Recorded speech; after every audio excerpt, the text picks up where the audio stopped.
Lakshmi, am I audible? Fine. It's perfect.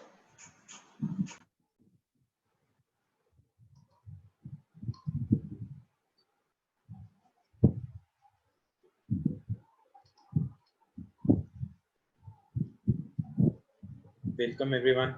So, thank you all for joining. I think we can start now. We are already 5 minutes close the start. So, welcome everyone to this Delhi TUG community. Thanks for joining on a holiday. So, today is bank holiday, 2nd October. Hope you all will be relaxing at home. We organized this meetup on this bank holiday because it is easier for everyone to join, and basically right now we are not having any plans due to this COVID, and I thought we could make the most of this opportunity. So let me just walk you through our Delhi TUG community. So we are here to join, learn, and share. So we are a group of enthusiastic professionals from different organizations joining every month on a monthly basis or after 2 months to learn and share about the knowledge related to Tableau and the related products which we could use with it. So I am Lakshay Dhamija. So I am the leader of this group, TUG. We have Lakshmi Shamla as a presenter today, who is also a leader of APAC Server TUG and the latest addition to Tableau Ambassador for 2020 year. Then we have Ravi Gajula as leader for Hyderabad TUG. Also, we have Chetna Gupta and Nisha Bansara as our core team members. So we are a community, Tableau Viz community.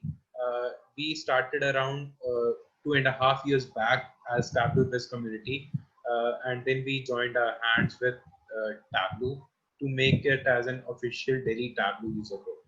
So right now it's been 2.5 years. We have hosted multiple meetups at multiple places. So we have been doing this since 2018 February, and these are some of the speakers who have attended the session as presenters. So thank you everyone who has been a part of this meetup till now, and I hope we could be together in the future as well. I'll just walk you through a few of the glimpses of our meetup. So this is the pic from our first meetup which we held at Fidelity International in Gurgaon. So we around 35 to 40 people gathered. Most of us joined from within Fidelity itself. Then we, as it was our initiative while we were working with Fidelity, then probably we expanded and we got around 50 candidates in our second meetup, with half of the audience coming from outside Fidelity. Then we could move to new places. We also had meetups at Sapient Gurgaon and Srijan CP Center Delhi. So we have been open to organize meetups at different offices. But since this COVID has come and we have reduced physical contact with each other, we started organizing this meetup in a virtual form. So these are a few more glimpses. These glimpses are from the Tableau Day which we organized on completion of 1 year of this community. So we had a full day session in which we had 4 different individual sessions and a lunch break where we could network as well. So we are utilizing this time to network with other Tableau and data enthusiasts. Hoping you will all love this session today. I'll hand over now to Chandan, who will be presenting on the latest features of new data model in Tableau. Chandan, handing over to you now. Yeah, thank you, Lakshay.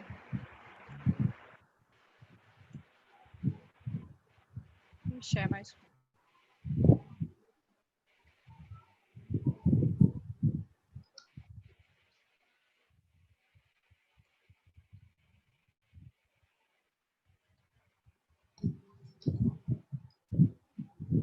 Yes, Chandan, I can see your screen fine.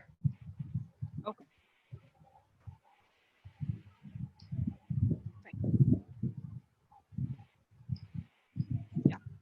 Thank you, Lakshay. Talking about today, I'm here for presenting the new features of Tableau and the data modeling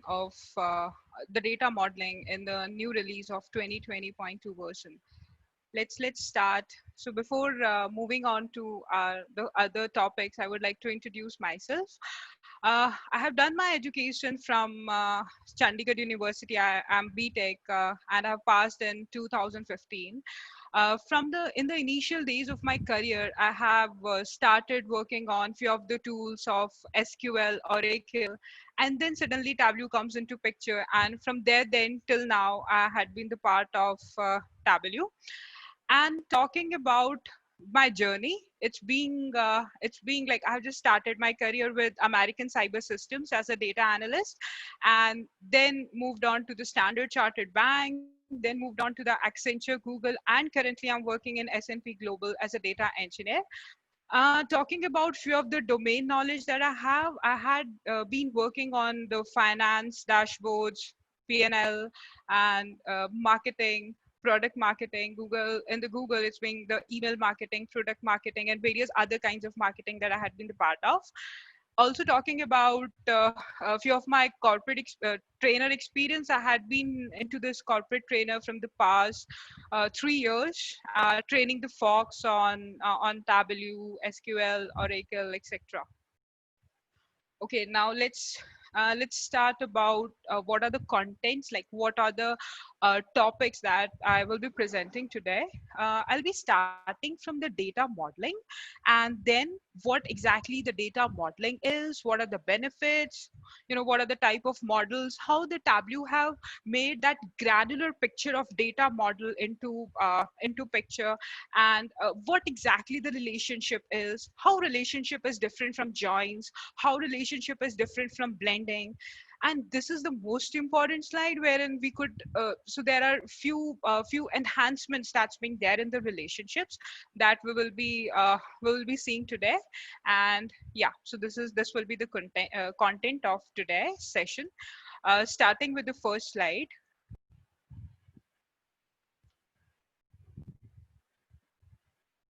Yeah. Yeah, so starting with the first slide is data modeling. So when we say data modeling, it is like we are creating a data model of of the data that we have. Now, when we say data model, it's like we are creating an abstract model wherein we are having the complete description of the data and all the constraints that's being there on the data. And then it's the main thing that when we are talking about the data model, it's like what data is needed. We are not focusing on what all are the operations that's being performed onto that particular data during the data analysis. But yes, in so when we say data model, there are certain layers of data model, which in our in our coming slides we will be seeing those I mean those layers. So into like it's the in depth of those slides we could see that in what particular layer does this point relates, like operations, like in which slide is the operations perform onto that particular data. Coming on to the next slide. Okay, so I've just taken one of the example of the data model, that what is the requirement of the data model and why we actually need this. Let's talk about, I have a building I have made. Let's talk about, there is an architect and that architect made a building. Now architect designs each and everything, like where this room should be, where this where this area should be, where is the smoking zone, where is the visitors. Now let's say I have no design of that particular building, and suddenly I realize that this room should not be onto here, I want this room to be somewhere else. So now at this particular moment of time, what will happen is i have I have made the building, and after making the building I realized after making the building, I realized that this room should be the part of some other place. So at that particular moment of time, what happens is the whole building, we need to re-instruct, or we need to restructure that whole building. So that is one of the best example or the benefit we can say of making the data model. That is this is one of the, like, this is one of the example of that building only. Where are the visitors, like what exactly is a specific place I should assign to the visitors, buildings, locations, checkpoints. So this is basically what exactly is the complete benefit or the importance of the data model, we can say. Coming on to the next slide. Yeah, so basically what exactly is the primary goal of using the data model? So there are two different things. One is the benefit and another one is the goal. So when we say the goal of data model, it is like we are having the three layers. Into our next slides, we could able to see that about all the detailed descriptions of all those three layers, what are present in the data model. And when we say it helps to design the database to some specific extent, it helps the database developers to design the complete database concept. Then if there is some data which is missing, or if there is some redundant data, we could very easily identify those data. Then yeah, so this is the main step, that in the data model, like in this layer, in particular in this layer, we could define the relational tables. Now when we say relational tables, it means what exactly is the foreign key, what exactly is the primary key, where are the technicalities of the whole data model we need to present. That comes into that also comes into picture into this other layers. Now ensuring data objects. Now when we say data objects, it means like what exactly should be the schema, and where are we placing the certain rows, where are we placing the certain columns, and even if anything is, if anything is omitted, it should produce the incorrect query. And from that particular incorrect query, we could very easily comes to know that yes, there is a there is a mistake over there, and then at that particular moment of time, I could restructure the whole database concept. So the one thing is that in the mid of the process, it tells us that here is the problem, and here we can restructure. It's not once the process is done and then we are realizing that where exactly is this particular thing missing. Coming on to the next slide. Yeah, so this was the types of data models, or we can say these are the layers of the data models that I was talking about. It starts with the conceptual model, then comes to the logical model, and then comes to the physical model. Let's see what exactly the conceptual model is, how this is being used by the business stakeholders, at what particular moment of time do the guys use all these models. The first thing is talking about the conceptual data model. So conceptual data model is, it defines that what the system contains. I'll explain this with an example. Let's say we are having the two people and they are business stakeholders. They are not sharing any technicality. They are not sharing any in depth of that particular thing. It's only that they are just they're just talking to each other and presenting the business needs. So that is what conceptual data model is. It's like two products and how they are related. So no technicality, no even it is not also telling us the detailed description what exactly it is. It's just an overview of the data. So that is what this conceptual data model is. It's clearly defined over here as what the system should contains. Yeah, so the basic purpose of this conceptual data model is okay, so when we're talking about the data model, these are the three things that comes into picture. One is the entity, attributes, and the relationships. When we say entity is a real world thing. Attributes, what are the characteristics of that particular entity. Relationships, if there are two entities or if there are three entities, how those two or three entities are interconnected or inter-associated with each other. That is what relationship is.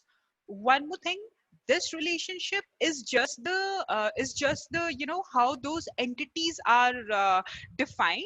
Please don't relate this relationship with the exact relationship, what the feature what we are using now in Tableau. Okay, this is one of the example. Now when we say customer is an entity, product is an entity. Now these are the characteristics of that customer, that is the customer name and the customer number.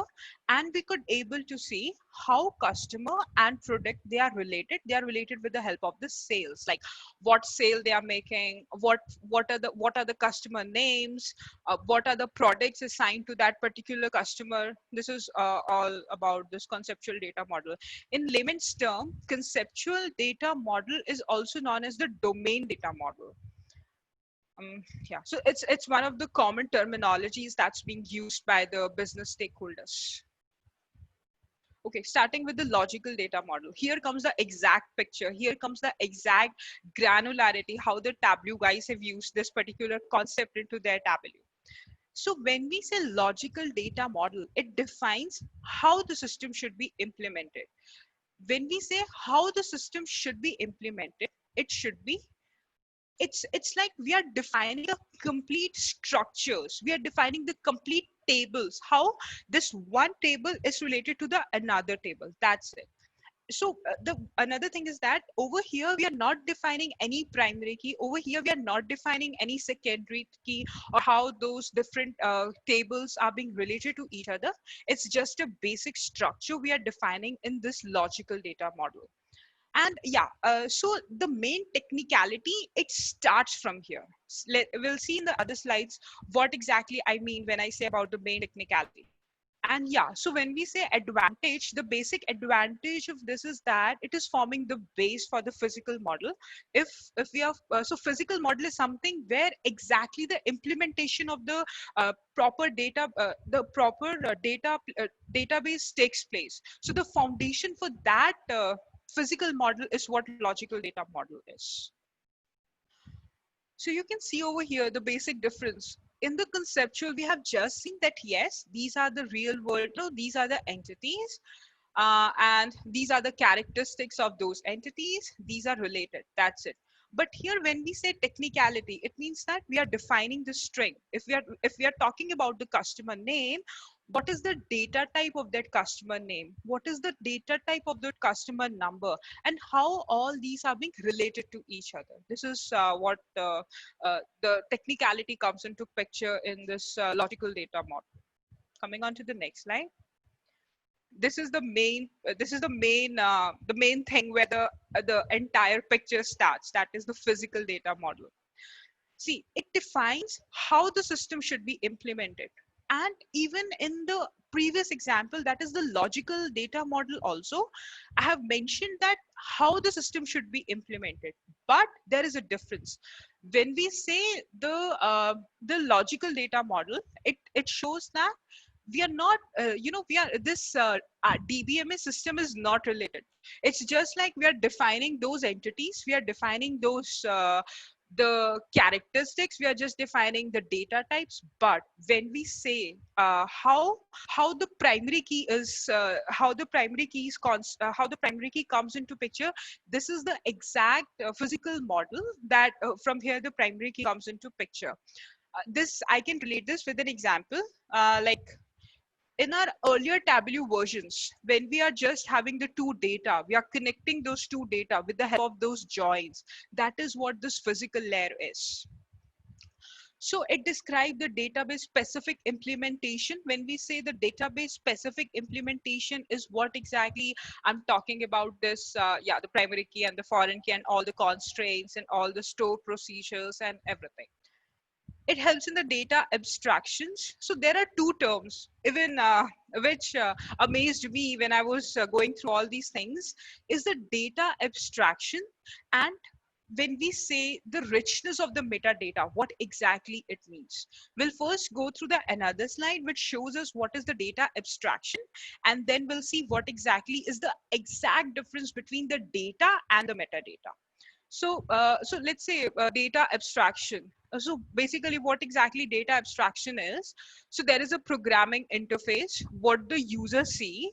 So it's a layer between the computer application and the database. So it's like, if let's say I'm using the database, or I'm using an Oracle database, that Oracle database is related to some computer application with some layer. So that layer is what data abstraction is. So you can see over here with one of an example, that is, this is the physical layer. Physical layer says us how the data is actually stored. Are we using the disk, which file system?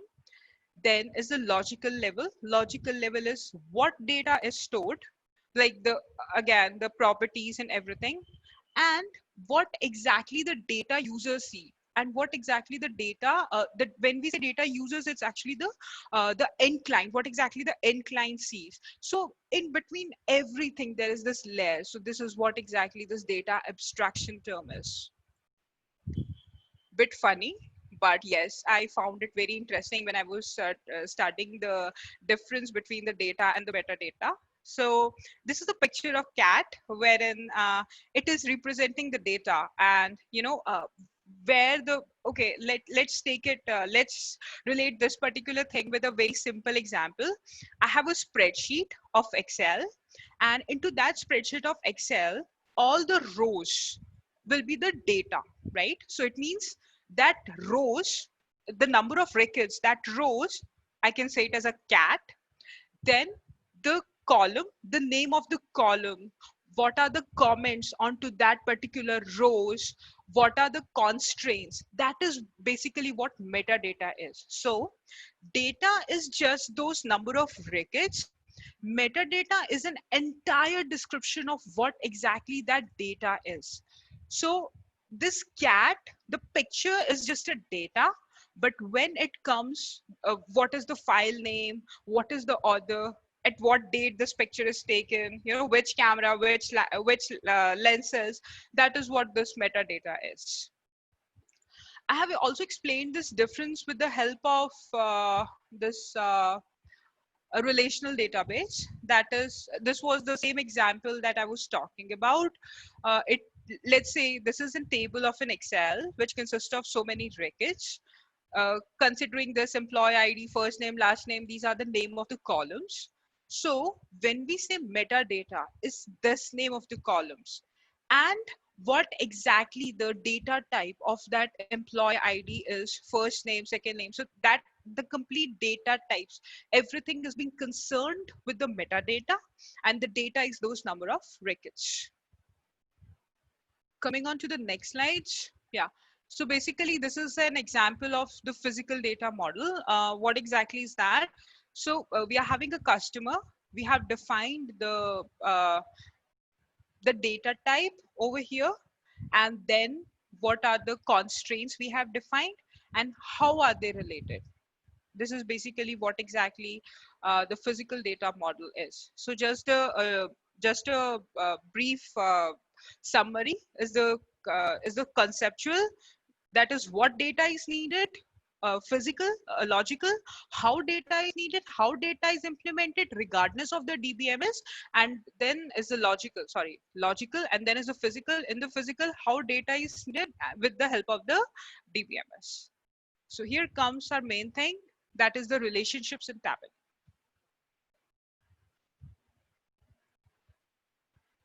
Yeah.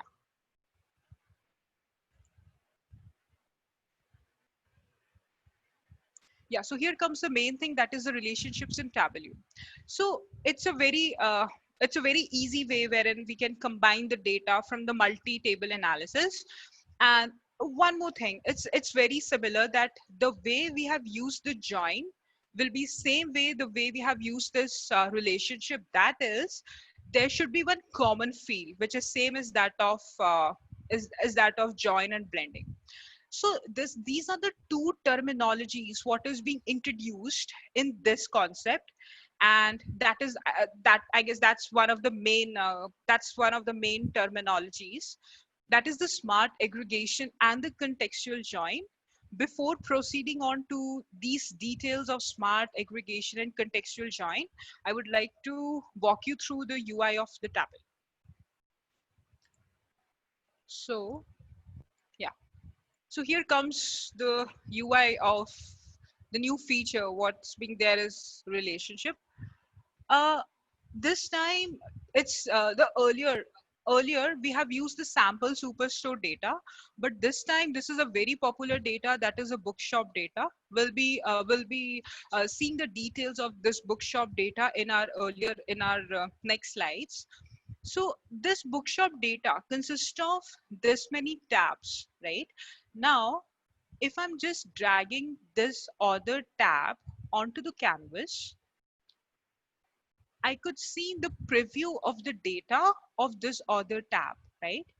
Now, okay, let me take another tab, that is a book tab, and I could see the preview of that data which is related to the book tab.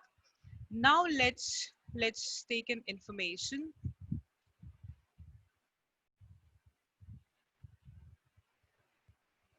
Yeah. So one second.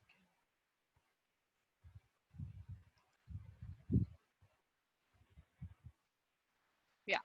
So this noodle like thing is what relationship is. We can see this is a book tab, the whole preview of the data. In the information tab, the whole preview of the data. And now this book tab, the book table, I can say, this book table is related to the information table.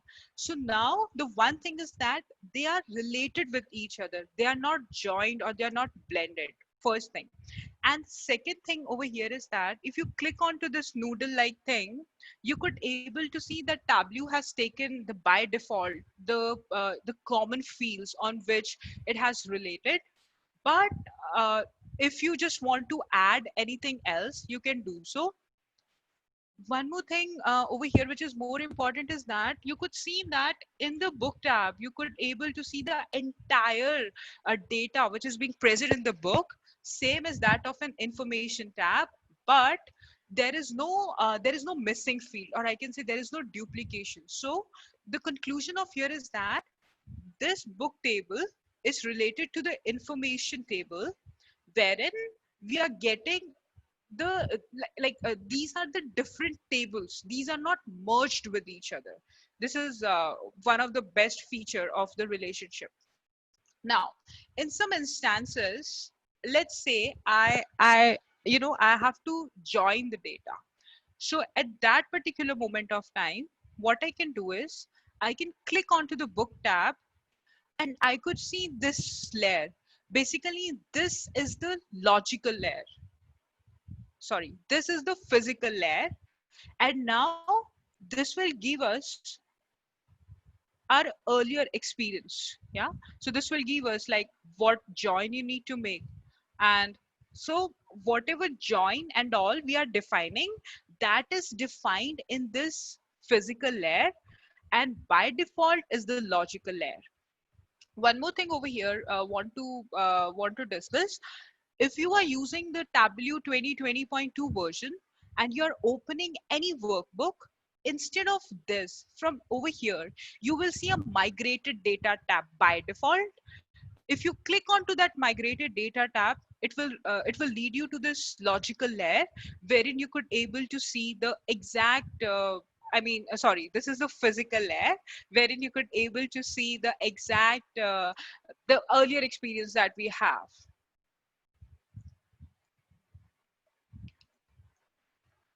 Let's come on to the canvas, the sheet one.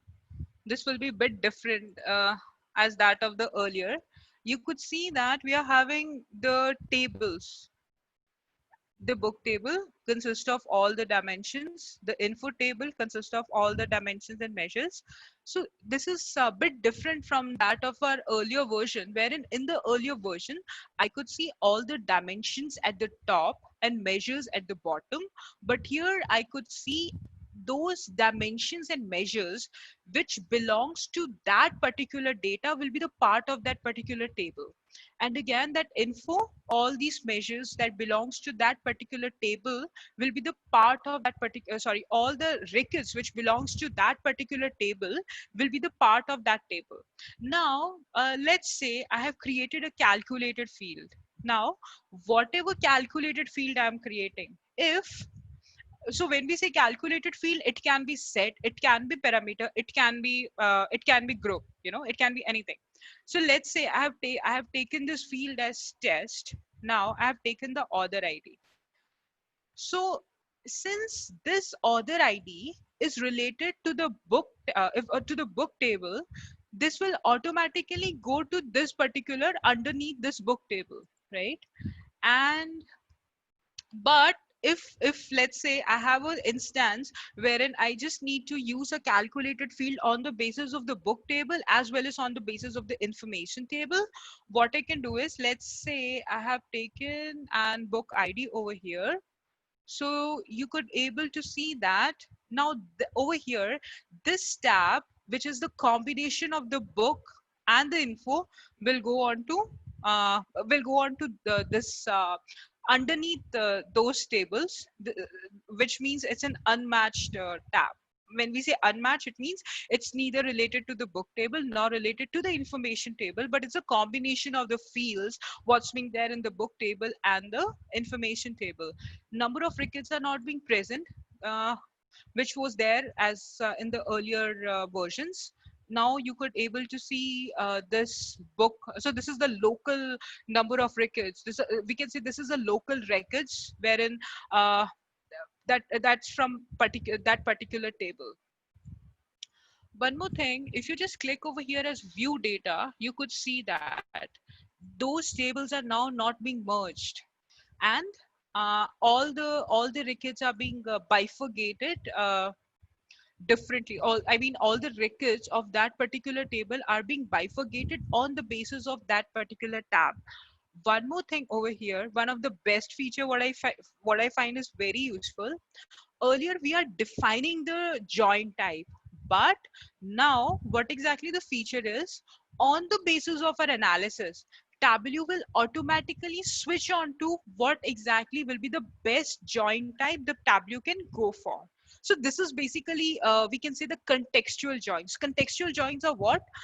Contextual joins are that on the basis of the analysis, it decides what joins I can go for. So that is what this new terminology, that is contextual joins, are. So basically this is the walkthrough, the UI walkthrough. Let's get on to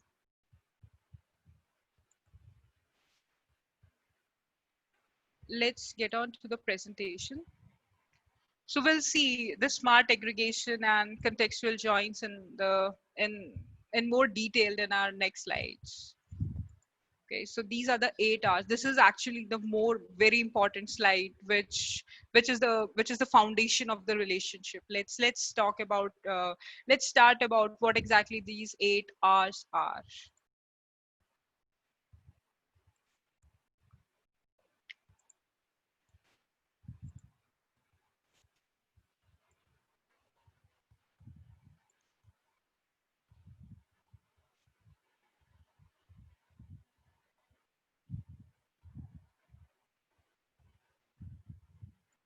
Yeah, so let's start about this 8 R's, starting with the first.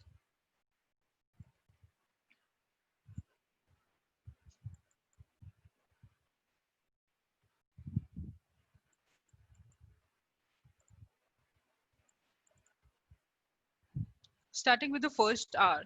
When we say the first R is full domain remains for the dimensions from a single table. What it means is, let's say I have taken a dimension or the name from one table, and I have taken a book count from the another table.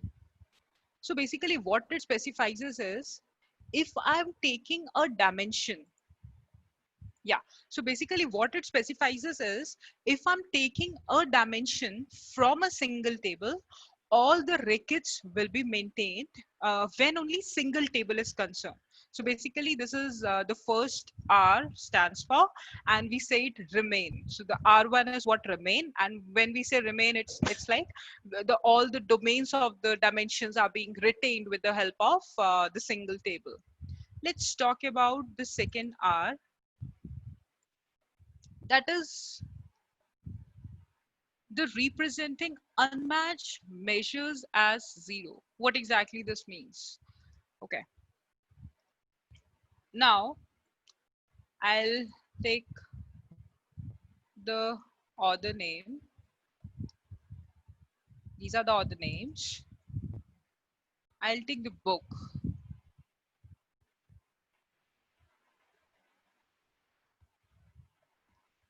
I'll take the count of book. So you could see like over here, I have taken this author name and the count of book, right? And let's take another measure, that is number of checkouts.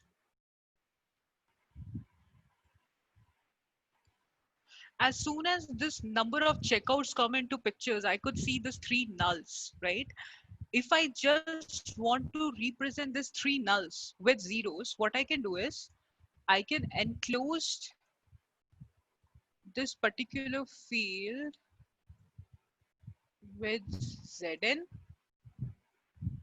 and I could see that all those nulls are being represented by zeros. This is basically this is the meaning of this R2, that is representing unmatched measures as zero. So unmatched nulls as zeros. The third thing is relevant domain are shown for the dimensions across table. This is very important thing. Let's again take an author name.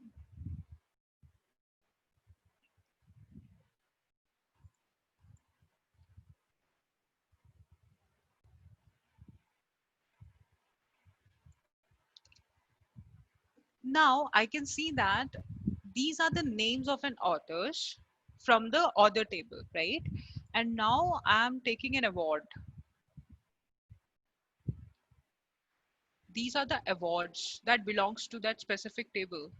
I could see that only the award which are the part of the author will remain. Let's take I'll explain you this thing with the analysis that I did in Excel.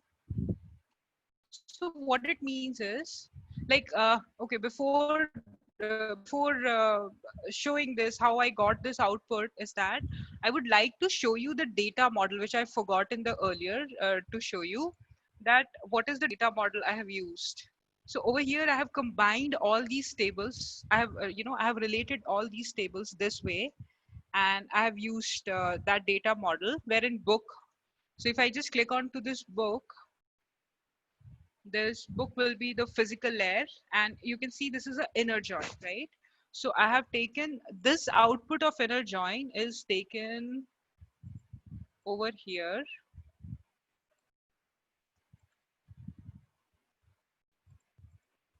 Yeah, so this is the output of the inner join. What I did it in the Excel with the help of the certain VLOOKUPs and all. And then uh, like on the basis of those common rickets, I have taken few of the rickets which are like following the same procedure with the help of VLOOKUP. I have implemented this thing in Excel, and will show you what exactly this means.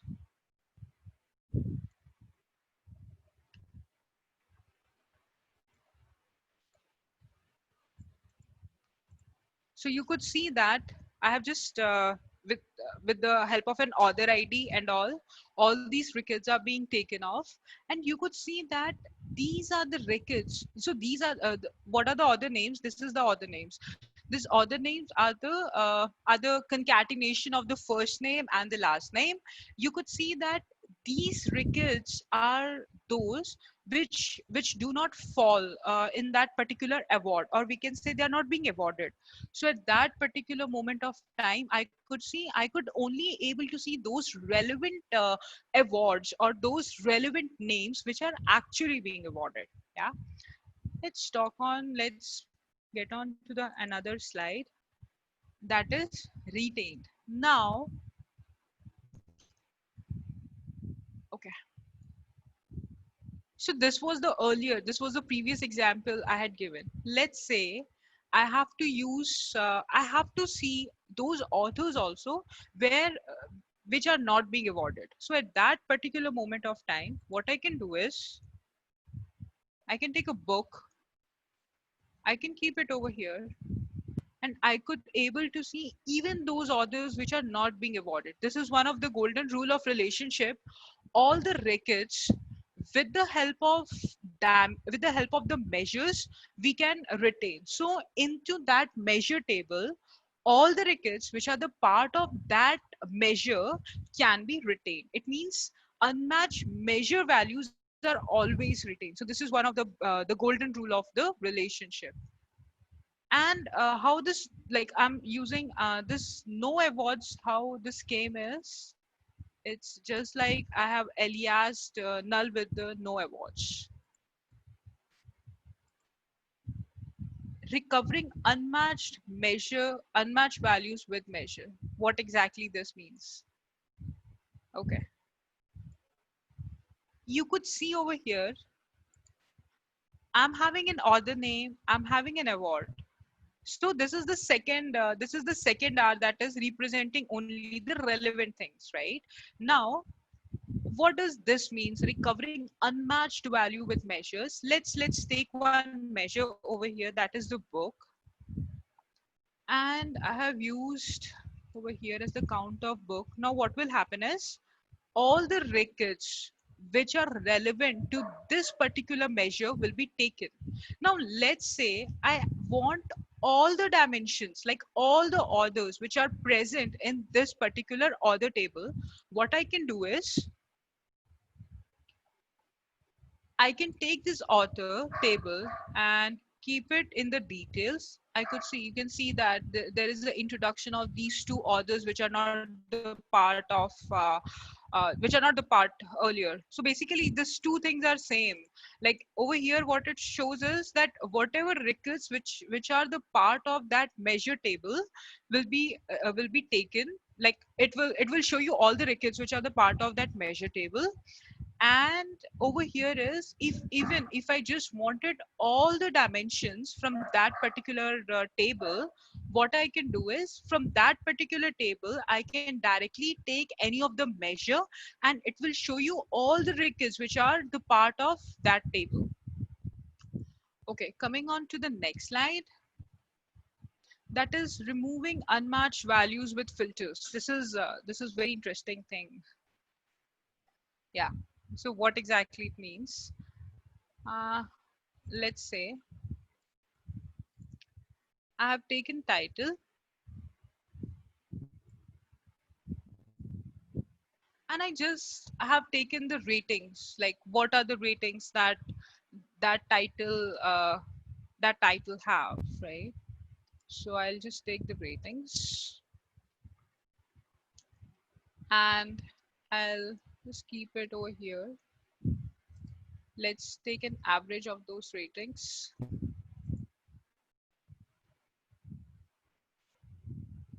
I could see null, one null over here. What exactly this means? This deep gray is a particular title of the book which are which are not being the part of any title, which are not being the part of any ratings, right? If I just want to remove this particular unmatched values, how I can do so? There are two ways we can do this. One is, if I just click on the null, what will happen? It will filter the data and it will come over here. But I'll not follow that path. I'll go the other way around, that is the count of rating,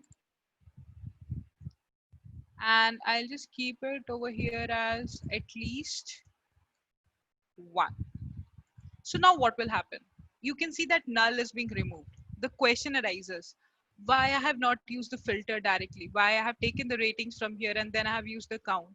So over here there are two concepts. One is the unmatched values, and another one is the unmatched values, and another one is the missing values. If you directly keep the null over here, what will happen is it will remove both the things, that is the unmatched values as well as the missing values. But ideally I want both the, like I just want to remove only unmatched values. I just want to remove only missing values, and I don't want to remove the unmatched values. So that is the reason I have used this count of ratings, and I've used in the filters. Moving forward, I'll explain you what exactly is the difference between the unmatched and the missed and the empty. Okay. Uh, Very interesting feature, this R1 and R8. So up till here, from R1 till this removed unmatched values, these are all the contextual joins. This is the smart aggregation. What's being very interesting. Okay, I'll a bit tricky, but I'll explain my level best to explain this. Let's say I've taken an author name and all the book which is related to that format, like the author name and all the format for that author has, right? And then I have taken the ratings, and I'll directly keep it over here as count of ratings. Let's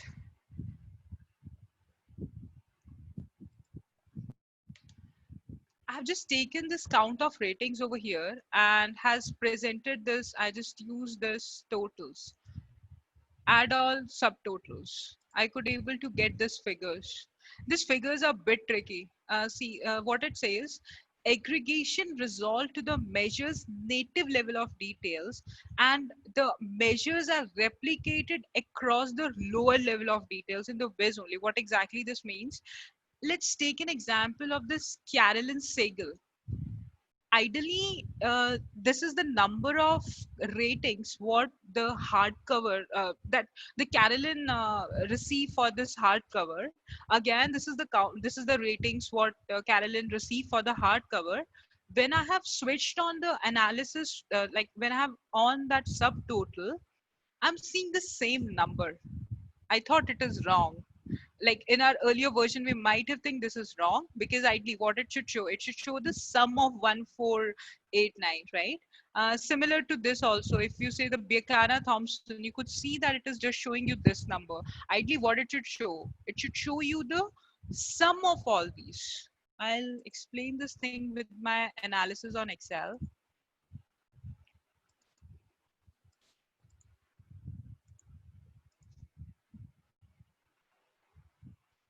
uh, yeah, so it's only like I have taken this other table, and this is the count of ratings that I have for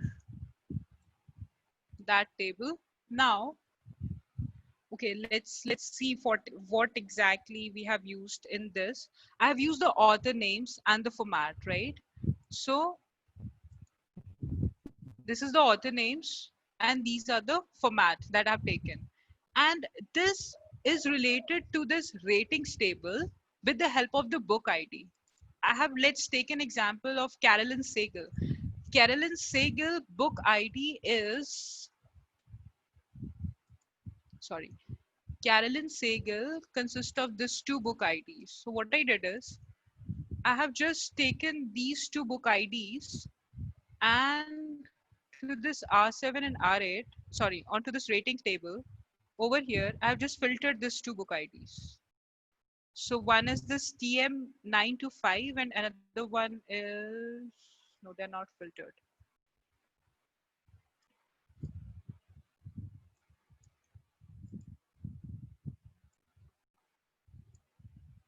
One moment.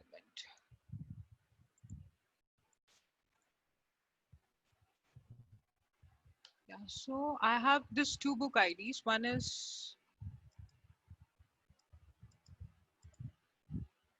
is this NR, where is this? This is NR695, and another one is TH296. Now, if you just do the count of the whole ratings, you could see this number 1489. This is what is being shown as 1489.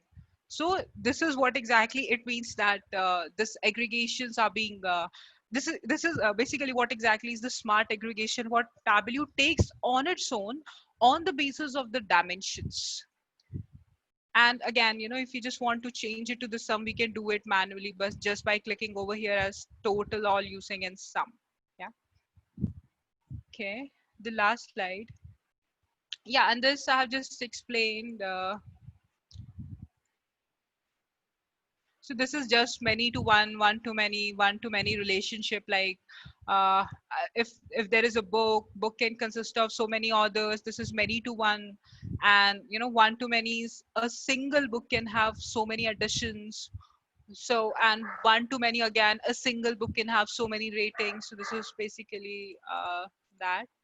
And yeah, what exactly is the difference between the unmatched and versus empty? Yeah. Now, bit tricky. Let's take an author name over here, and I'm using the format what that author has, and then I'm using the ratings. Let's say I've taken the count of ratings. I could see over here as, yeah. So I could see over here these numbers, right? Now, if I have taken the count of book and place it over here, you will see one another person. This is being represented.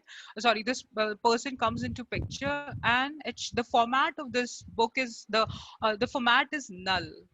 So we can think, what I can do is I can directly enclose that count of ratings in Zn, and maybe I'll get the 0.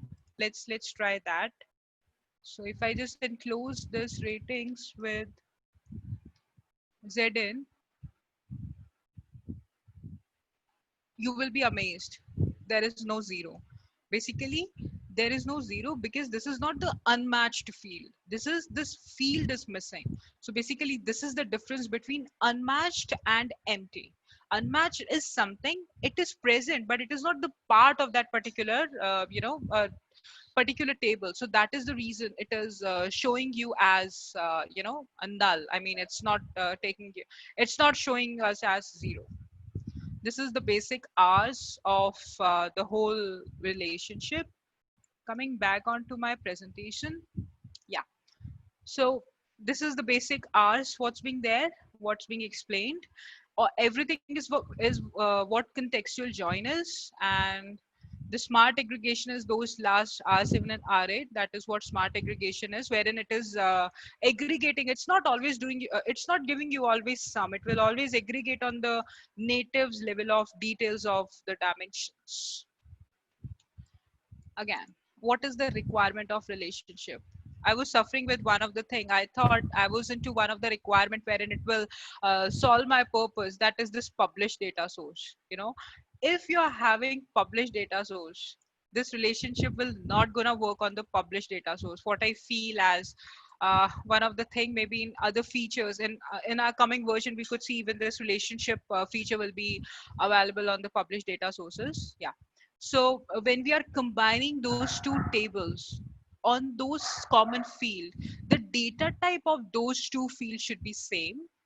Then I cannot relate those tables on the basis of the geographical fields. And yes, there are two things. Relationship cannot be edited in the published data sources. And the second thing is it cannot be defined between published data sources. What exactly this means? It means that, let me drag in my Tableau screen. Mm, yeah, so here is my Tableau screen. If I have the data source,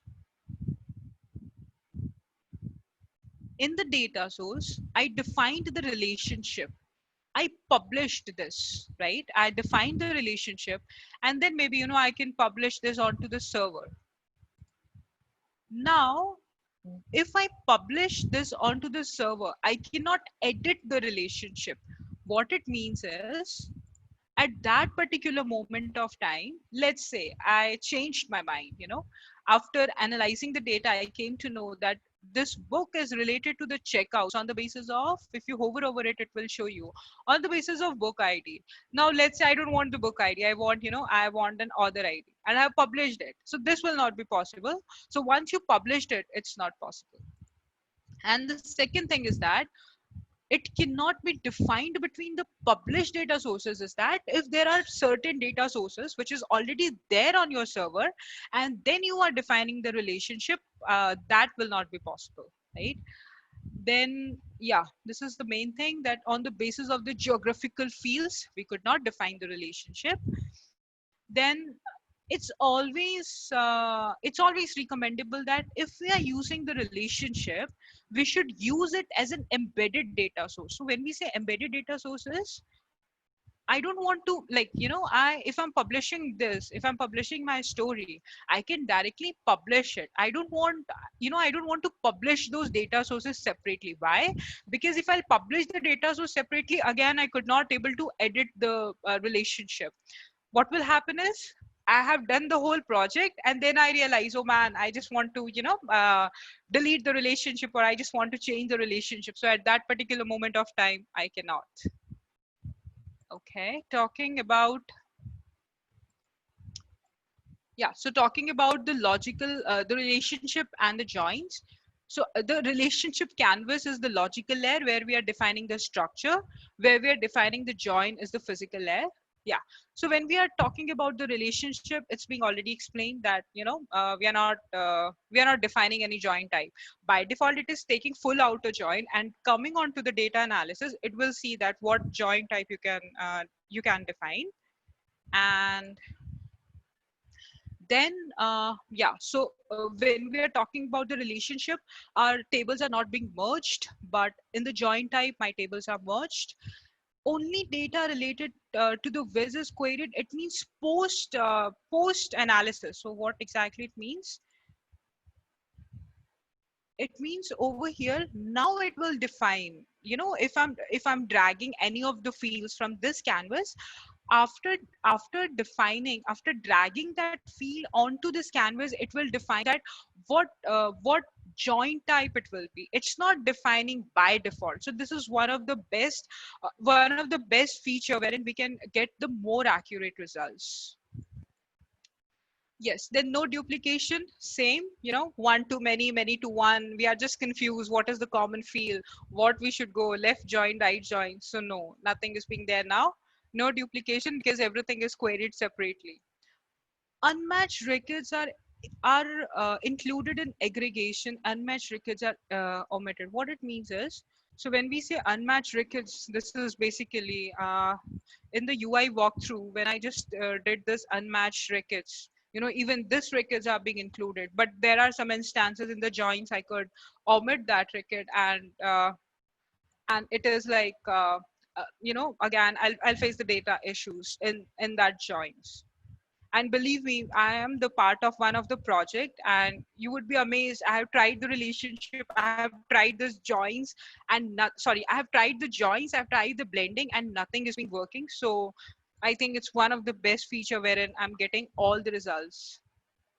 Yeah, exactly. What exactly is the difference between the relationship and the blending? So yeah, relationship is being defined in the logical layer, like in wherein we are getting all the structures. Blending, again, when it comes to the published data sources, we have to go for the blending. No other option left. Can be published. When we say can be published, is like I can publish my data model separately, right? And when I say cannot be published, it means if I'm blending those two data sources, like the primary and the secondary, I can only publish my workbook. I cannot publish those data sources. Full outer join. So by default, it is taking the full outer join on the basis of the analysis, or I can say post analysis. It's giving us the appropriate results. And blending is always a left outer join. Then related fields are fixed. Related fields may vary by the sheet. It means like related fields are fixed. If I'm having a one table and I'm having a second table, and both those two fields are being fixed, or I can change it. But over here, I always need to set like what can be the primary, and on what basis I can go for those relationship. I mean, on those blending. Yeah, that's it about the relationship. We are actually running short of time. Thank you for your attention. Thank you all for listening this. Any questions? Over to you, Lakshay.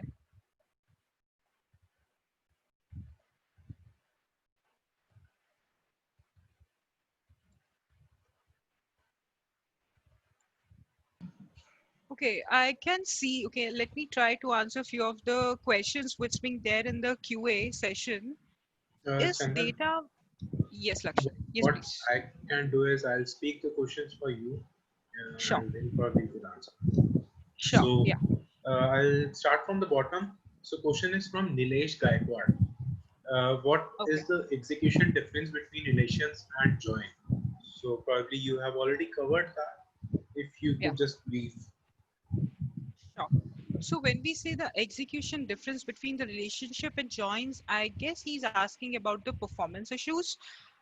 If I'm not wrong, like I have tried the performance tuning. You can go with the relationship and you can try the performance tuning. You will find as if the relationship execution time is less.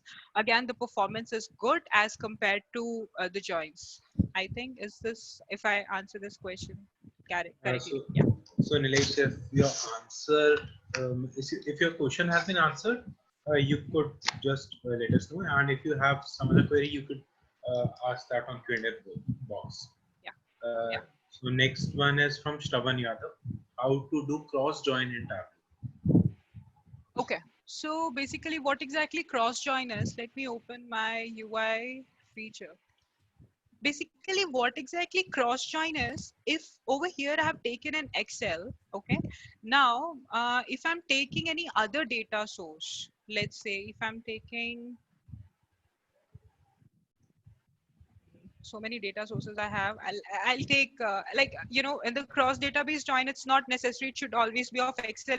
It could be any data source. It could be your it could be Oracle. It could be SQL or Amazon or whatever you want. And then you can take. I'm taking actually the bookshop data, or I'll take. Okay, let me take this. Basically, this is the field where we are doing the cross join. And so now I'm joining those two fields. Here I'm not I'm not relating the fields because it's a cross join. So now what I did is bookshop is the one data source. Bookshop libraries is the another data source. I'm just joining the tables of those two different data sources. And this is what exactly cross join is. And basically you can join any of it can be like, depending upon your join type, you can join it, and what all other fields what's being required, you can do it. And one more thing, just wanted to add, cross database join is always preferred as compared to blending. So I would suggest go for the cross database join rather than blending. Yes, I hope it's being answered. I think it has been answered. So if Okay. there would be any more questions, probably he would post it. And Nilesh Sure. confirms that his question is answered. Yeah. So next question is from Rajan. How data modeling is important to data visualization, and do we need it always? When we say why data modeling is important in the Tableau, the exact granular view, what the data, what this Tableau guys are using is this relationship. And when we say how is this relationship important, is like they have drilled into the two layers. One is the physical layer and another one is the logical layer. Now, why this physical layer is important? That, we are not, there is no duplicacy. We are not merging the tables. We can use those tables bifurcatedly rather than of any duplicacy or rather than defining. And over here it is, again repeating one of the point that post aggregation, post analysis, the whole that particular field is being defined. This is basically why it's being important. I hope it's being answered. Yeah. So I still see few questions put up on chat window. So guys, please, if you have any questions, please put it up under the Q&A box just beside the chat window at the bottom of your screen. It would be easy for us to answer and then move them to answered section. So difference. So Rajat asks difference between cross database join and blending. So the cross database join is already explained. If we are going for the cross database join, I have to use this add option from here and I have to go for that. But if I'm going for the blending, what I need to do is I can click onto this particular, the symbol of the tableau. I can directly take any of the data source. Let's say I take the book data source. So over here, what exactly this blending is, again, I have taken this book data source. If you click onto the sheet one, I can define this. I can see the primary data source and the secondary data source. Again, I need to relate it. How is this being related? So this is basically what blending is. Blending is always heavy for the server as compared to joins. Most of the time, it is always recommendable if you are using published data sources, go for the blending. If not, try to solve everything with your cross database joins. Believe me guys, blending has so many limitations, so avoid blending as much as you can. Yeah, even if it decreases the performance as well. Yes please. I hope Uh, it's being answered. yes. So I'm not sure, Chandan, if you have worked on Power BI. So there is a question comparing functionality of Tableau and Power BI. So is data modeling of Tableau similar to transform data of Power BI? I have not worked that much on Power BI. Need to check this answer, and Okay. So I'll probably, tell. so Rahul, what you can do is you could probably reach out to us directly. I'll share our contacts at the end of the session. We'll just get in touch and let you know. Yeah. So there was a question by Shravan, which is better while using database, creating view by joining many tables and using view in table, or joining all the tables in the tableau. So probably what I would say, Chandan, I would answer this question. So Shravan, what I would suggest is to get as least data required for visualization. So probably what we would suggest is filter out all the data at the first step itself. So while you have a data, just create views at the database level itself. Then probably you could directly fetch the data in those views and work on your visualization. It will help you in better performance of your dashboards as well. And just to add on one more point, Lakshay, there is one more concept, that is the data cooling concept. So that data cooling is how Tableau is using those SQL queries during that analysis. So that data cooling concept is somehow degraded by using the data source feature, by using the data source filter. And this is the concept I am talking in regards of relationships. Yeah. Yeah. So I think questions have been answered. And so there was one question: how can we implement in pharmaceutical industries like PHSA results from batches and trending by control charts, etc.? So I don't So have user's name here. Yeah. yeah. Yeah. Okay. So when you say how can we implement in pharmaceutical industry, I think he's asking like, if how can I implement this database? I mean, the relationship feature in the pharmaceutical industry, that depends upon, what data you have. And then on the basis of that data, you can directly do the relationship.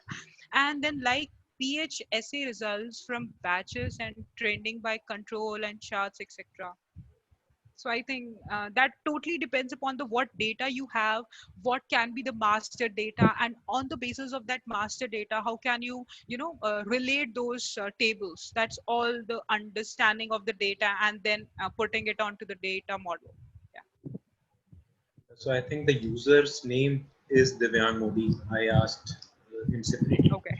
So Divyang, if you have, if you could clear up your question a bit, it would be Yeah. easier for us to answer. So kindly reach out to us directly if you have more queries. So there is a question from Alok. Which type of T data format is suited for Tableau desktop to take? When you say T data format, are you talking about the extract data? Are you talking about the TDE format? Like again, this question is bit not clear. Yeah. If you can elaborate it. So Alok, kindly elaborate the question so that it would be more related for us to answer. Yeah. So there is another user asking what is the difference between context filter and cascading filter. So here Okay. also I don't have users name. Okay. So basically context filters. Okay. So what we are doing is context filters are independent filters, and cascading filters is just like, it's a related, let's say, okay. So let's say I have taken a show filter for the book ID, and again, I taken a show filter for the book ID 1. Basically, when we are talking about the cascading filter, it's always related to those particular two filters. Okay, the primary filter and the secondary filter. It's just like a parent child relationship. If I just click on to this option over here and put it as only relevant values, and I just wanted to see, if AD, so if the book ID is AD, and I just wanted to see all the values only related to AD. So this, ideally this only relevant value is what context filter is, what cascading filter is. This is not possible in the blending if you are using the secondary database on the cascading filter. And when we say the context filter, it is actually creating a backend table which will enhance your performance. So it's always recommendable to go for the context filters to enhance the performance. They are very good for your performance, and they are independent. It will always comes in the first, and yeah, it will always comes in the first. Only three filters, only three things that will play a role: the data source, extract filters, and then the context filter. So before the context filters, we only have the two things, that is the data source and the extract filters, and then it comes to the context filters. Yeah, I hope it's being answered. Yes. So there Okay. is one question. So let's consider this to be last question so that we could proceed with other session. Lakshmi. Yeah. Yeah. So can you explain pivots in Tableau? Why do you need it and benefits? Okay, this is a bit lengthy concept, so it's just like, Yeah. I think we are running short of the Just if you time. could, I yeah, can. just if you could brief the user like a line or two, and probably Namrata could get in touch with you directly after the session. Okay. So basically, what exactly pivoting is, how to get that particular. One second. Yeah. So basically, what exactly the pivoting in Tableau is, how to get that particular results relating to that particular domain. So it's just like, transporting data from that cross database tab into that tabular format is what exactly which being related to the pivot, and wherein the short tables into thin and the tall tables, and this pivoting concepts is much better in that of the Tableau prep, wherein it enhances the performance, or it's much good in Alteryx rather than using or implementing this pivoting concept in this Tableau desktop. Bit less, but yeah, I can answer over here because Lakshmi is running short of time. Okay. So Yeah. thank you, Chandan. Thank you for a great session. There are a lot of comments about your uh, amazing session on the chat window. So probably you could go cross them and thank everyone. Okay. So Lakshmi, if you are ready, probably we could start with other session right away instead of taking a break because we are already 5 minutes over time. Yeah. Thank you so much. Thank you Yeah, so sure, I much. can. Yeah. Thanks, Okay, Chandan. thanks, Chandra. Thank you.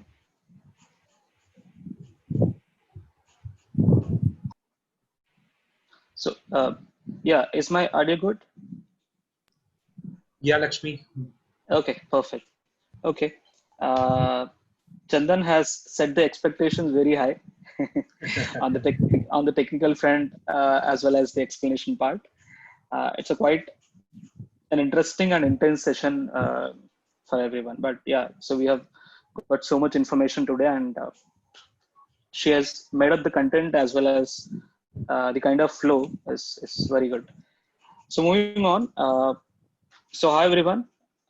So we have seen a deep technical dive so far. Let me take you through a bit non-technical as well as the kind of managing thing that most of the Tableau champions face these recent days in the organizations. So when you are asked to manage the licensing part or the users part, or be it anything that's related to the how the Tableau's platform is being managed inside the organization.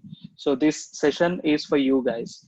And so let me take you through one of the major challenge that we have been facing with Tableau licensing recent days, and how better we can do the management with the kind of latest features that are available. Okay. So Tableau, with the Prep Builder joining the Tableau products family, we've got almost 3 different tools like Tableau Prep, Tableau Desktop, and Tableau Server. So if at all using the cloud version of the server, which is Tableau Online, so it's like a bit of challenging when you have to manage all the licenses by yourself.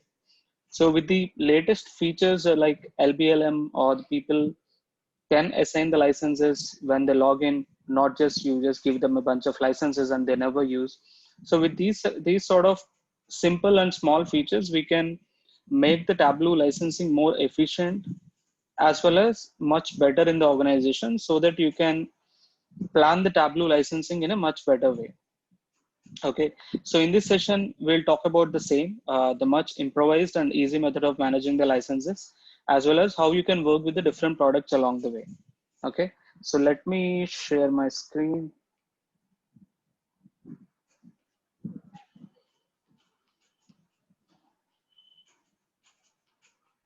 Hope you guys are able to see my screen. LD, can you confirm? Yes, Lakshmi, we can. Okay, perfect.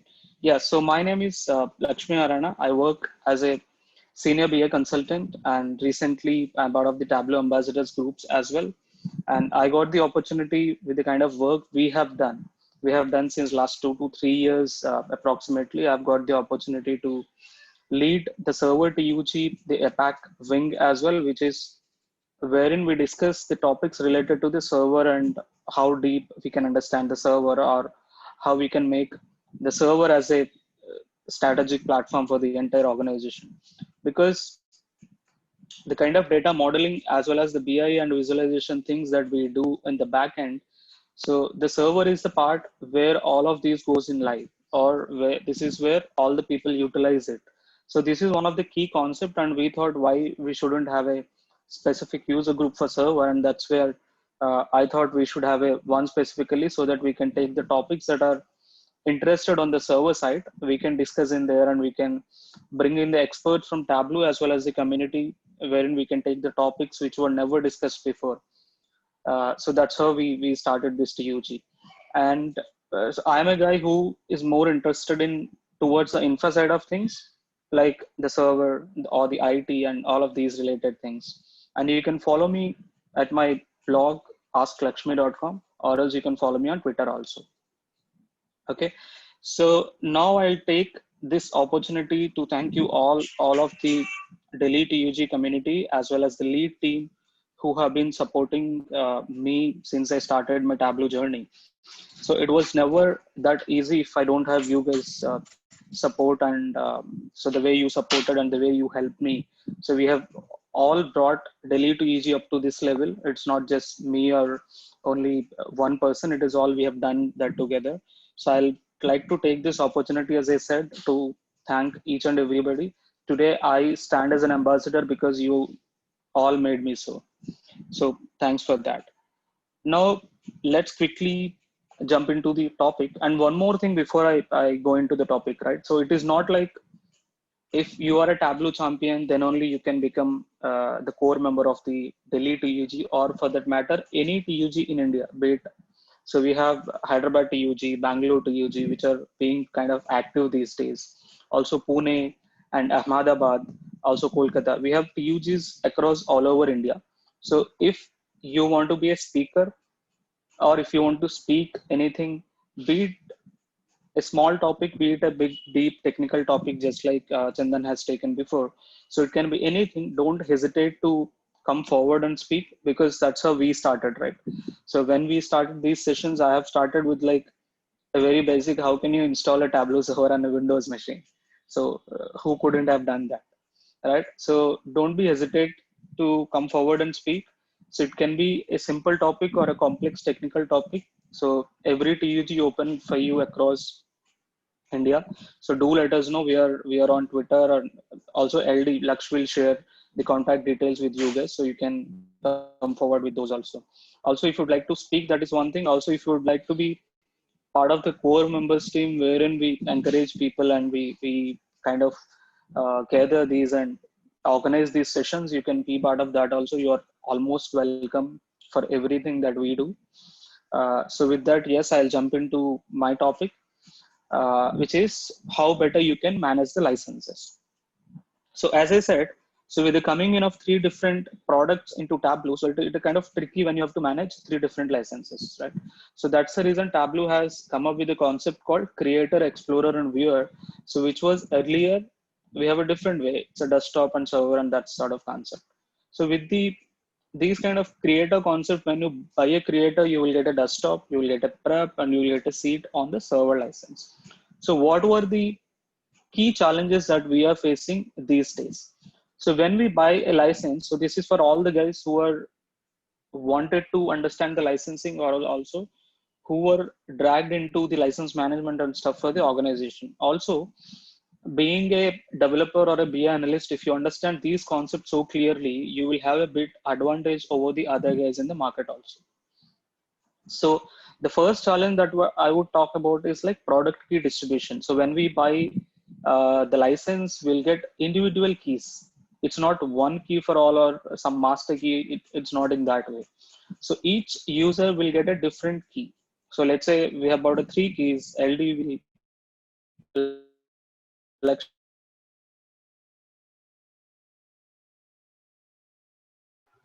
will get Lakshmi, your voice or is not. breaking. I could not get your question.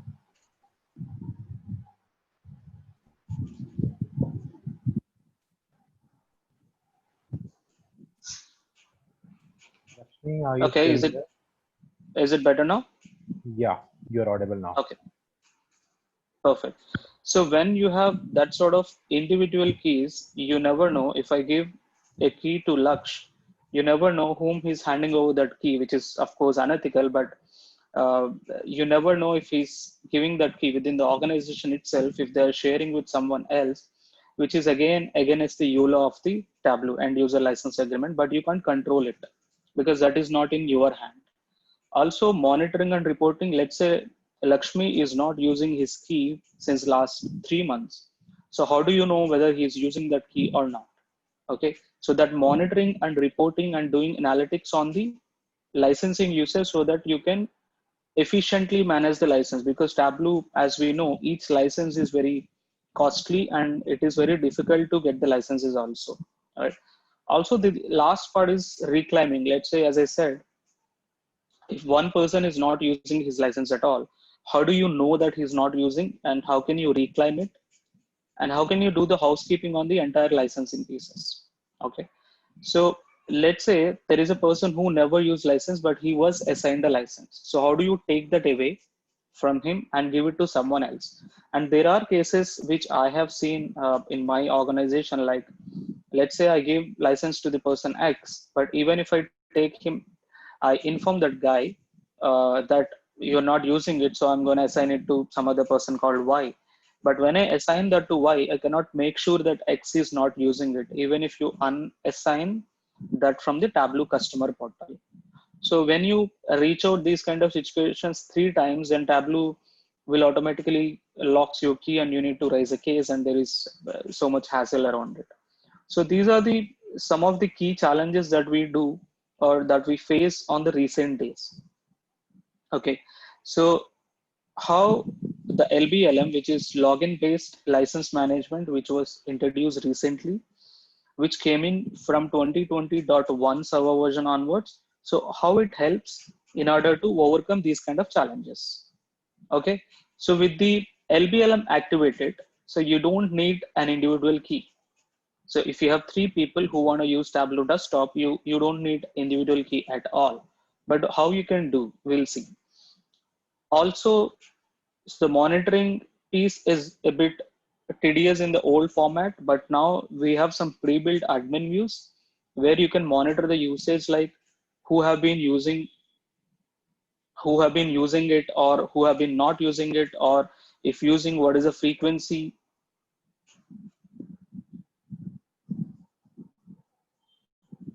Yes. So if what is the frequency of the people, how they're using desktop. So all of those details are pretty much clearly recorded in your Postgres database, and that is available as a pre-built admin view as well. Okay, so so the last challenge that we were facing, how can we reclaim, right? So even if you unassign from the portal, it is very difficult to reassign, or even if you reassign the people who were initially assigned, they were still using the license. So that was made very easy, because you are now with the LBLM, you will assign all the keys from your server itself. So if you don't want somebody to use the creator license, you can simply just take back the creator license from server, make them a simple viewer or an explorer, then they won't be able to use that key again. So these are the easy things which should have been there in the early version as well, but Tableau has improvised, and they have taken the customers' feedback seriously, and they have come up with this plan, which is more easy and more convenient for all of you guys. So what are the plans if you want to switch from old way of managing licenses to the new method, which is LBLM kind of license management? So how do you start the switch? So the first piece is, like, wherever your Tableau server is installed, you have to have internet connection, so that your Tableau server, which is your organizational Tableau server, will always talks to the Tableau's licensing managing services, so that it will not be out of sync with what licenses or what actual licenses that you have. Also, you need to get a separate key. Let's say previously you have 4 different set of keys for different server creators. So you have to tell Tableau that you would like to switch from older version of licensing management to the new way of licensing management, which is LBLM, so that they will give you a single key which you can use to activate on your production kind of server. So as I said, there is a minimum version 2020.1.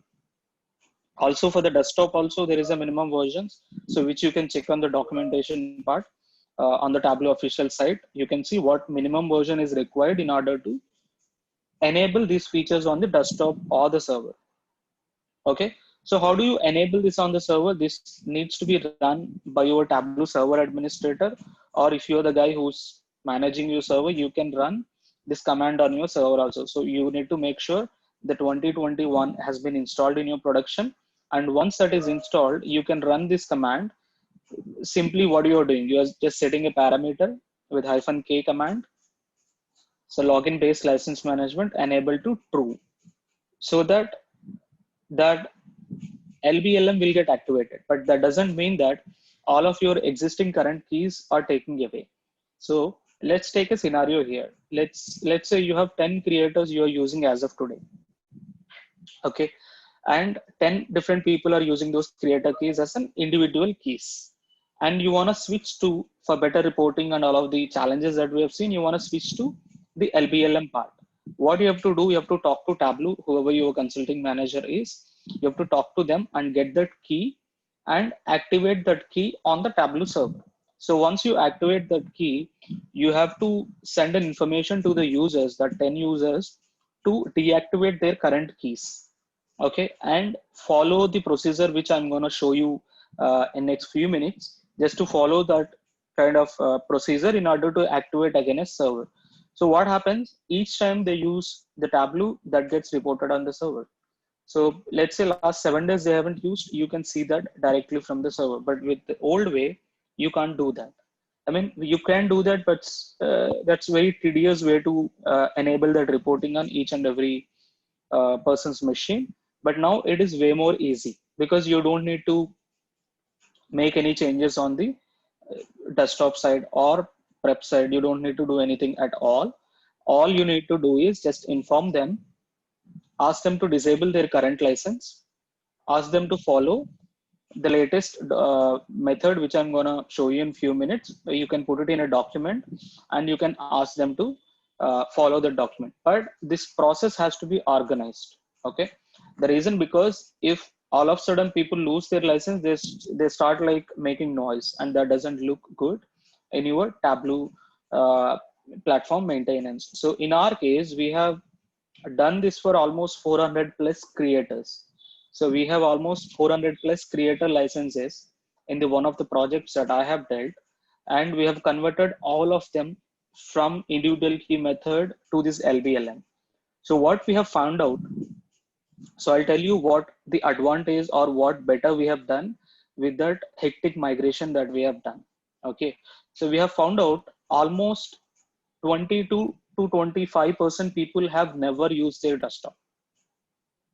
Okay, so which means out of that 400, almost 100 people have never used their desktop since at least last 6 months, but they still have license. So what efficient method we had, right? So with this kind of implementation, we have found out what was going wrong, because normally how organizations lose their interest towards Tableau. So this is my personal opinion again, not something that Tableau is saying or somebody is saying. So these are all my own views.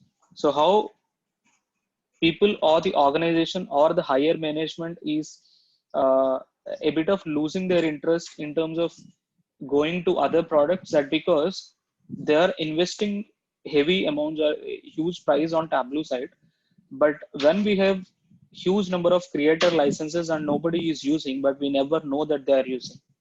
But if you say that we are taking your license back, they will start screaming. So that's the reason you have to come up with this data. So enable this login based license management. Look at last 2 to 3 months data, how the different people are using. If you want to take back anybody's license, be him an analyst who never used or a higher management who never used the desktop at all, you can say, hey, since last 3 months you have never used C key at all. Why do you need it? So you can question the people, and you can show your higher management or whoever the Tableau platform stakeholder saying, so we saved these many licenses, which means we saved this much budget for the Tableau project, which we can spend efficiently on some other project. Maybe you can do some enablement sessions, or maybe you can bring in some consultant who can give some trainings to the people who are really interested, rather than simply giving the license to the people who never uses it. So these are some of the things that we can do more efficiently, so that we can make Tableau more engaged in the organization. Rather having 1,000 people who never uses, it is best to have only 10 people who uses the license. Okay, that's my concept of doing things. Okay, so also along with the LBLM coming from 2020.3, so we have got one more a small feature, but an efficient feature. So you can grant license only when people sign in. Okay, let me take a scenario again. Let's say I have a group called IT, and there are 500 people in that group, but I do not have 500 license immediately. But you never know, out of 500, how many people immediately log in, or out of 500, how many will log in after some time. So what you can do, you simply add that group. When you add that group, give them a site role, whichever you want, be him or her an explorer or a viewer or something which you want to give. Just enable this button, which is called grant role on sign in. So what happens is our overall license count will not be decreased, but everybody will get access to Tableau. Okay, then how come the licensing will work? Right? Then it works in a way, whenever the user signs in, then the actual license will be spent on it. So in that way, you can assign license, but you don't need to say that we do not have licenses, but you can say to them that, okay, we gave you a license to 500 bunch of people, but whoever comes first, they will get the access. Okay, so remaining all of the people, they have to wait in queue. So that's something that we can manage in an efficient method.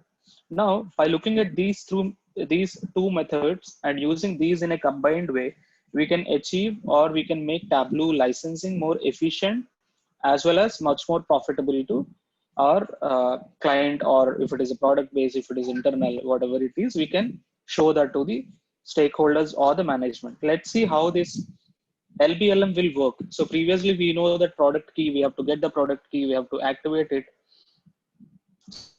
So all of these things we know, but now let's see how we can activate this against our service. Okay, so I have my AWS server installed. So I already have enabled LBLM. So you can see if I go to the users, so I've logged in with my user Lakshmi, and this user has a server administrator creator license. Okay, so now let's say I have a desktop here. Okay, so and this wasn't activated yet. So this is a brand new desktop, and I was told that LBLM has been activated and you can go ahead and use the LBLM method to activate the product. So normally the way you can click here, if it is a trial, you want a trial, but otherwise, so you have an option here, activate Tableau. Okay, you click on it.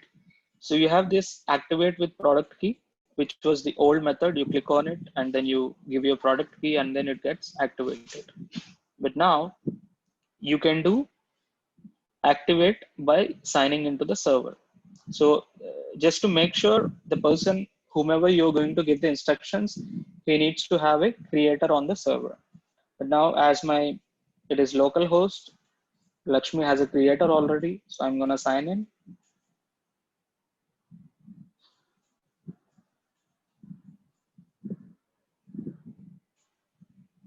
So you need to give in whatever login credentials that you have.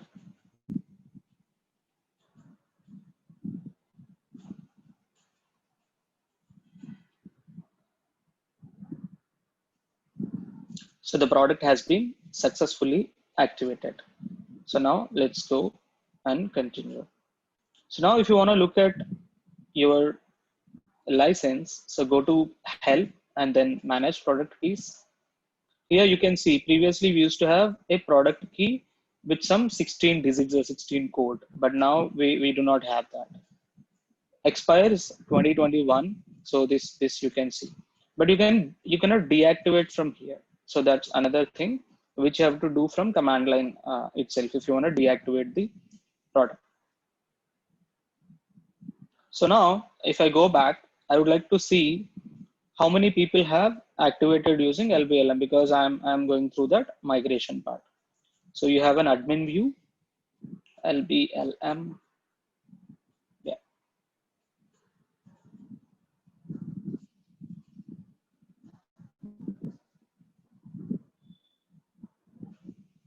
Okay, so you can see since last 90 days window, who are the people activated the desktop. So he has activated from this host, which is the desktop or the server, wherever he or she was using. And what product? Is it Tableau desktop or a Tableau prep? So you can see the version as well, the product version. You can see when it was activated. Okay. Also, you have an option. You will see going day by day, you will see when it was last used in other color. Okay. If you have more number of users, you can search from here as well. So you have that opportunity. So you can, all of this data in terms of tables, it is already stored in our Postgres server, which is Tableau's own repository. You can talk to, if you are a developer and or an analyst, you want to look at this data, you can talk to your administrators and ask them to enable the read-only user. And then you can look at the all of this data. So how easy the reporting has become now. Now let's say, so I have got the product. So I want to give this product to somebody else. So in earlier method, how I have to do that? I have to go to my customer portal and I have to unassign the key and I have to assign it to somebody else. But what I can do here, I'll simply come to my user section. Okay, so I'll click on these three dots, just change his site role. Now I cannot do because I am the only user who has server administrator. So I can change the site role to, depends on what his capabilities are. If he's an explorer, we'll give him explorer. If you're a viewer, we'll give him a viewer. So with that, with that, our creator licenses will be increased. Okay, so we can assign directly to some other user. So what is the other advantage with that? So with the previous method, which is being used right now in most of the organization, even if I unassign license for some person, he still continues to use. But now with this method, he cannot continue to use, because after certain amount of time, that key will expire. So once you remove his creator license from server, after certain amount of time, his key will be expired. Or if you wanna do that manually, what you can do, you can just open his command prompt and go to the bin directory. So you need to just run this command, delete all ATS. Okay, so that's it. So his product will be unlicensed. So let's go and see manage product keys. So you can see the product key was removed. So what if I want to activate again? Just click activate from there and then, and go to activate by server, and then the same process again. So how easy it has become. What data that I could see from the pre-built dashboards which are already available to me. So I can see who haven't used since last 3 months or since last 1 month, and I can put on account like if one doesn't use since last 3 months, your creator will be taken away, so that I can assign it to somebody who's needed it actually, rather than just keeping it to the person who never uses on his things. So that's one thing. So let me show you some the data which is masked again. So this is how we have done that. So you can see who has used since last 90 days. So you can see in use, blue button. Okay, whether it is in use, if it is in use, when they have last used. Also, if their key was changed from creator to some other site role, so that also will be tracked in this color. So this color means unassigned. So we deliberately unassigned his key from a creator to viewer or explorer. Even that is also being tracked. So if somebody says I have lost my key, you can tell them you haven't used for so dates, and that's the reason we have removed it. See how useful that is. So you can do much better and efficient way as well. So combining these two, so you have to plan in such a way that how better and how efficiently you can use the LBLM as well as grant license on sign-in. LBLM will help you on the creator licenses part, and wherein the grant license on sign-in will help you on the viewer and explorer license part. So combining these two will give you that advantage over managing these licenses in a much better way. Okay, so with that, I conclude the session. So if you have any questions, you can put on Q&A.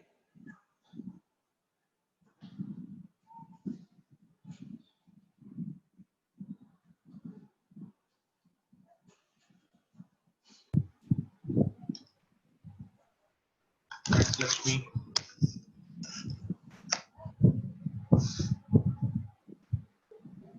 Let me just have a look onto the Q&A box. So Kavita Arora asks if there is any extra there are any extra charges for enabling LBLM. Kavita, there is no extra charge. You are being the most active participant in the server side. Now there is no extra charge as such, but you have to coordinate with your Tableau sales people, whoever you're talking to before for the licensing and all the stuff, because you will get a different key than the one that you're using so far. As I said, let's suppose you have 10 creator keys, individual keys previously, and you have 10 different keys. Tableau will combine all of them. They will give you a single key, because there is no need of distribution of licenses in here. So yes, there is no additional payment or anything. You can use from 2020.1 server onwards. Okay, what is the next one? Rahul, how to use the performance recording and increase the performance? So that's a good question. Performance recording you need to enable. Let me quickly share my screen if I can show that. Let me know. Laksh, are you able to see my screen? Just give me a minute. I had Q&A box. Yes, I can see your screen. Perfect. So performance recording, we have an option in here which we have to enable first. I'm just looking for the option. And then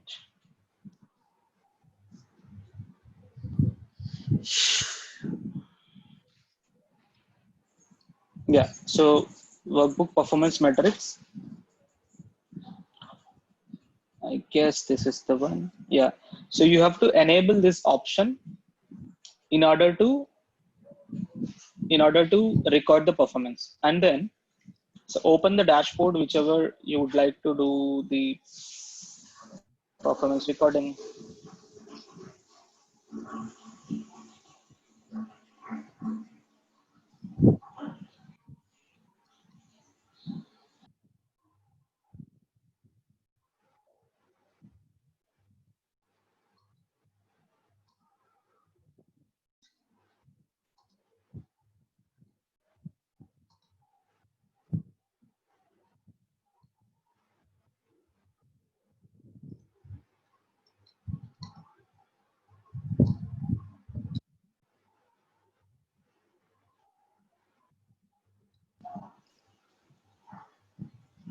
Yeah. So once you open the dashboard and making sure that in the settings that option is enabled, so you have to add a parameter here called performance underscore recording is S. Let me check out enable performance recording. Yeah, because that syntax is quite not so catchy for me. Yeah. So you have to add in here. Okay, just reload it.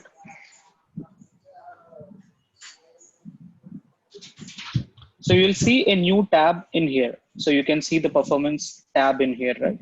So let's say I'll go back, a normal page load. So I don't see the tab, but when I change the URL in order to have it, I'll see that performance recording tab here that is enabled. So once that is done, just refresh the page from here. I mean, refresh the dashboard from here. After doing that, you can click on the performance tab. Okay. So once you've done that, so you can see where exactly you can open this, download this to desktop and open there, or you can view on the browser itself. So you have to click on which dashboard or which particular workbook that you are interested in. And once you select that, that will show you where exactly it is taking time. So is it the layout building, or because we open the map sort of, so the geocoding, or whichever part, it can be building view, computing layout, or maybe compiling query or running query. If it is a direct connection, you will see the query as well in here. So in the bottom, you will see query. So see where exactly it is taking the time, which means at which part it is taking most of the time. So here you can see what different things that it will show you. So sorting and compiling the query, building the view, and connecting to the data source. Here it is a local extract, so it doesn't make any connection to the outside data source. But if you're using a live connection, then it takes time on that part as well. So these are the different things that you can start analyzing at. So wherever you see it is taking much more time than usual, then you can start investigating from that point itself. Okay. So there is another question from Bharat. Can we use this method in an offline environment where the Tableau server is not connected to internet? So as per the Tableau documentation, it is not yet available for the servers which are not connected directly to the internet, but it is only for the ones which are directly connected to the internet. Yeah. Yeah. So there is another question from Kavita. She says, whatever person leaves organization, can that license be reassigned?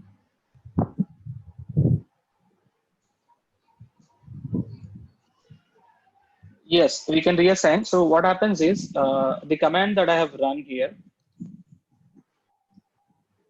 Okay, so on the command prompt, I have run this command, delete all ATRs.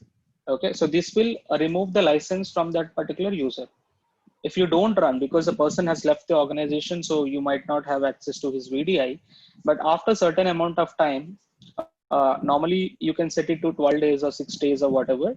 So after that 6 days, this ATR token will be automatically removed. Okay, which means if a person leaves the organization after 6 days, his license will become unused, which means you can simply reassign his, you can remove his license on the server first. Just go to server and change his license role to unlicensed. And after that, you can simply assign that to other person. And there is another question included in the same one. One more question is, can we assign the key back to the same person? Yes, you can do that. So uh, let's say there is a person who's going on leave for 3 months or 2 months or maybe 1 month, and you want to use that license in an efficient method for some other user. You can do that. As soon as the person comes back, person comes back, you can just reassign it to the same user. Okay, there is another question. Can we do the performance recording at desktop level as well? Yes, you can do. You can do on the server level also, you can do on the desktop level also. When we do the performance recording on server level, that is more of, let's say you have a dashboard with some live connections. I'm taking an example again. So let's say you have some dashboards with some live connections, and when you created the dashboard on the desktop, they perform very well. But when you publish those onto the server, then they don't really perform well. In those kind of scenarios, you can compare these two.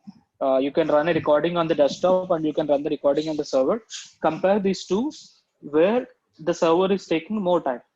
So yes, you can run on both the levels. So I hope all the queries have been answered. I can't see any pending. So there are a few which were related to Chandan's session and she had already answered them.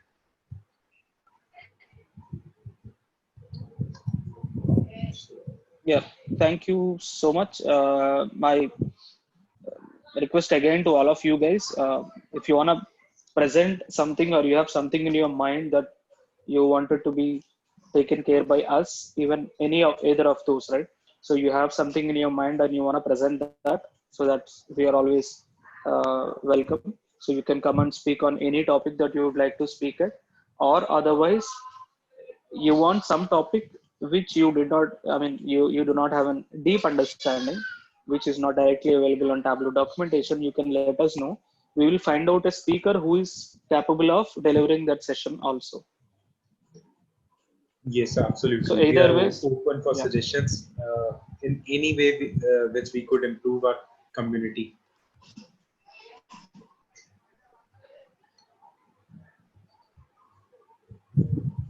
Yes, this is not just for one person or two person. It is for the community, and it is free. It is not like we pay or somebody pays. It is free, and it is just to, as the motto of Tele2UG and Tableau says, join, learn, and share. So that's what we are all here about. Thank you so much. Thanks, Laksh, for the opportunity. Thanks, Lakshmi. So thank you guys for being a wonderful audience. I'll just share my screen once again.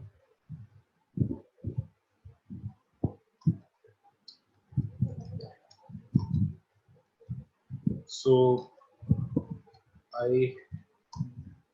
I have shared certain resources from where you could directly get in touch with us. So this is our official user group page onto Tableau site. Then we are also on Twitter by the name of Tele2UG. We also have a group on Meetup. So that is where we started initially. We have more than 1,500 members onto that community.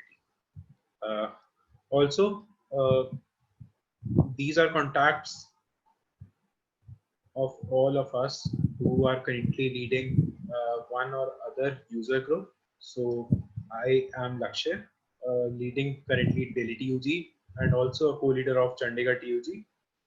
Then we have Lakshmi's contact here, who is currently leading APAC Server TUG. And last one is Ravi's contact, who is currently leading Hyderabad PG. So if you have any queries related to Tableau or community or this community, you could directly reach out to any one of us.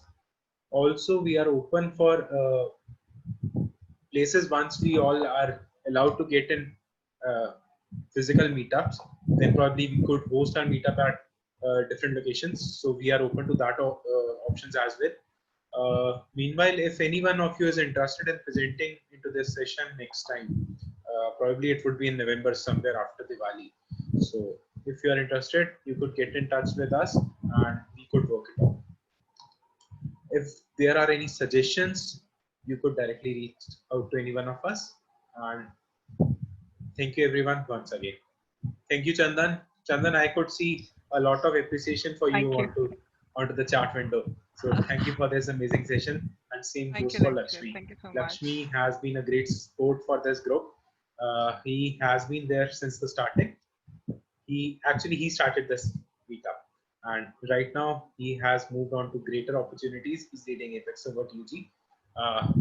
So I am inviting every one of you to be a part of this community so that we could move to greater heights together. Thank you, Lakshmi. Thank you, Chandan, once again. Okay, thank you. Thank you, Lakshmi. Bye. Lakshay, one moment, yaar. Hello. Yeah. So right now we So have I all the think, audience. do we? Okay. Thank you, guys. I'll just close this window now.